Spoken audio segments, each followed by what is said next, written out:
کبھی بھی کسی کو نیچی نظر سے مت دیکھو، کیونکہ تمہاری جو حیثیت ہے یہ تمہاری قابلیت نہیں بلکہ اللہ تعالیٰ کا تم پر کرم ہے۔ اپنی امی کے ساتھ بیٹھا کرو۔ بہت سے لوگوں کو ان سے ملنے کے لیے قبرستان جانا پڑتا ہے۔ شوہر کی عزت وہی عورت کرتی ہے جس نے اپنی ماں کو اپنے باپ کی عزت کرتے دیکھا ہوگا۔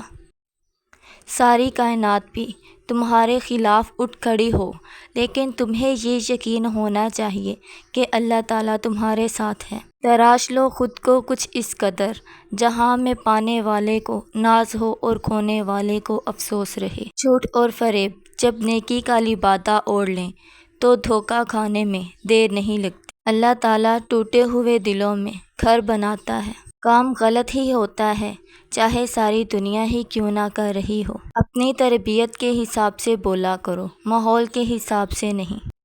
خدا پیار سب کو دیتا ہے، دل بھی سب کو دیتا ہے، دل میں بسنے والے بھی سب کو دیتا ہے، لیکن دل کو سمجھنے والا صرف اور صرف نصیب والوں کو دیتا ہے۔ جب تمہیں لگے کہ تمہارے ساتھ کوئی نہیں ہے تو آسمان کی طرف چہرہ کر کے اللہ کو نام سے بلانا، وہ سب کچھ بھلا کر تمہارے پاس چلا آئے گا۔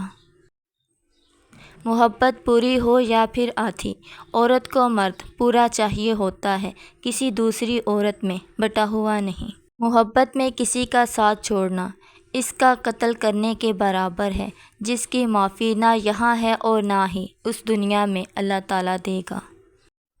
جو لوگوں کا درد محسوس کرتے ہیں وہ کبھی بھی دوسروں کے درد کی وجہ نہیں بنتے۔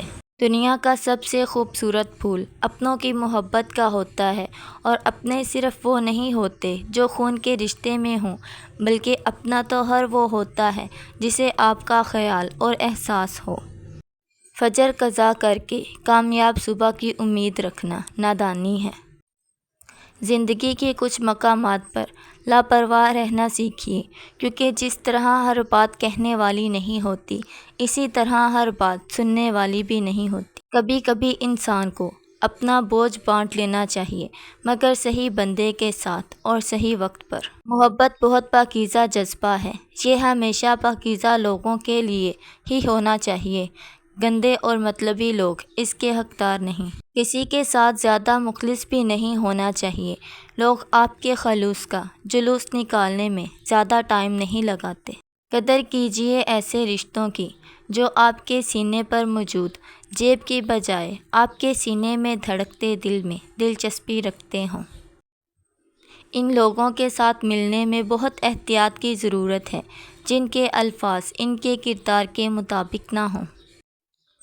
جو تمہارا نہیں اس کو دامن سے پکڑ کر بھی کھینچو گے تب بھی وہ تمہیں نہیں ملے گا، اور جن کو تمہارے لیے لکھ دیا گیا ہے وہ چیزیں خود چل کر تم تک آتی ہیں۔ ہاتھ چھوڑ دینے والے کی اپنی اذیت ہے اور ہاتھ چھڑوا لینے والے کی اپنی کہانی ہے، لیکن اس عمل میں محبت یتیم ہو جاتی ہے۔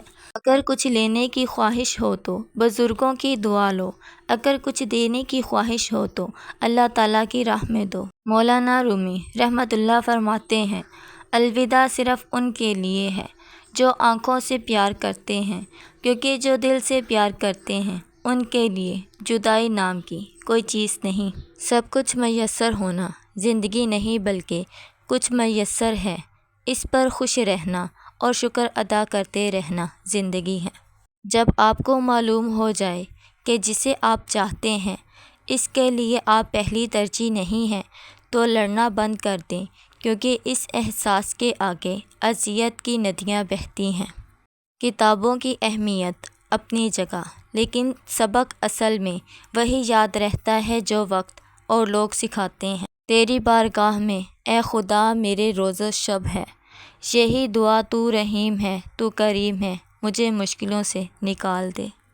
جو بھی انسان یہاں حق پہ جیا کرتا ہے، رہبری اس کی تو اللہ کیا کرتا ہے۔ جب بھی اٹھتا ہے گناہوں کی طرف پہلا قدم، دل دھڑک کر اسے آگاہ کیا کرتا ہے۔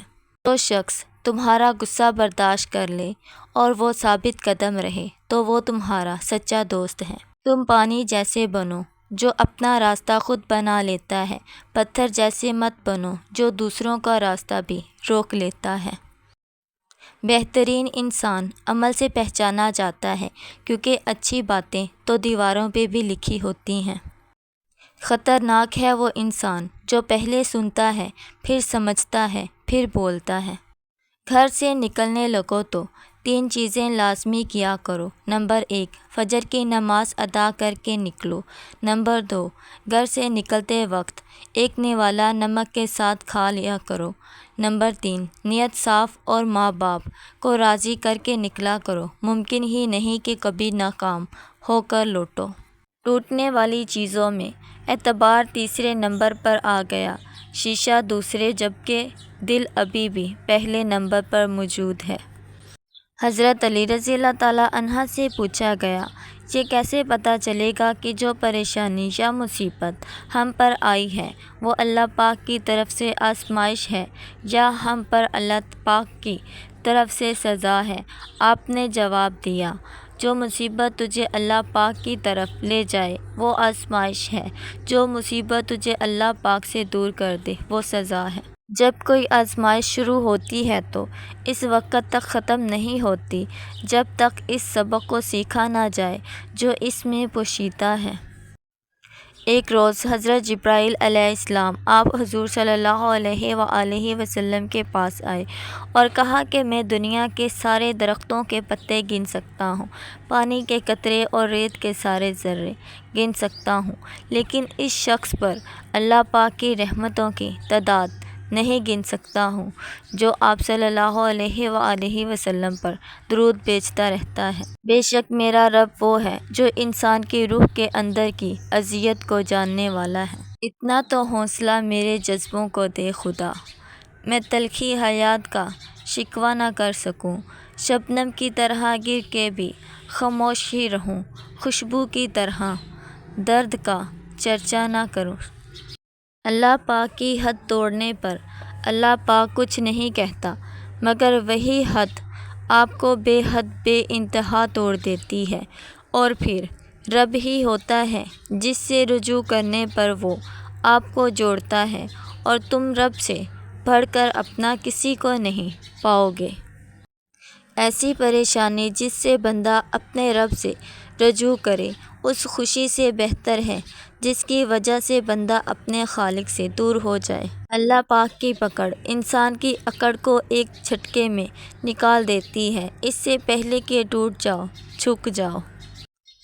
اللہ پاک کہیں نہ کہیں سے مدد بھیج دیتا ہے، وہ ہمیں دکھ میں پریشانی میں نہیں دیکھ سکتا۔ سبق دینے کا ماہر ہو گیا ہے زمانہ، اب ہر کوئی ایک دوسرے کا استاد نظر آتا ہے۔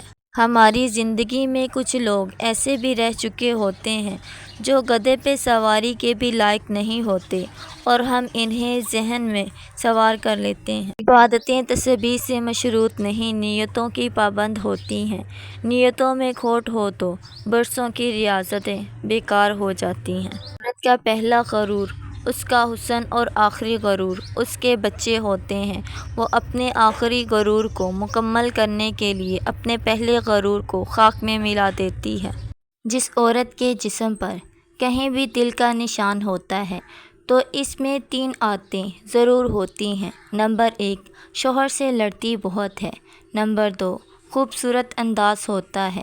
نمبر 3، مرد پر جلد اثر انداز ہوتی ہے۔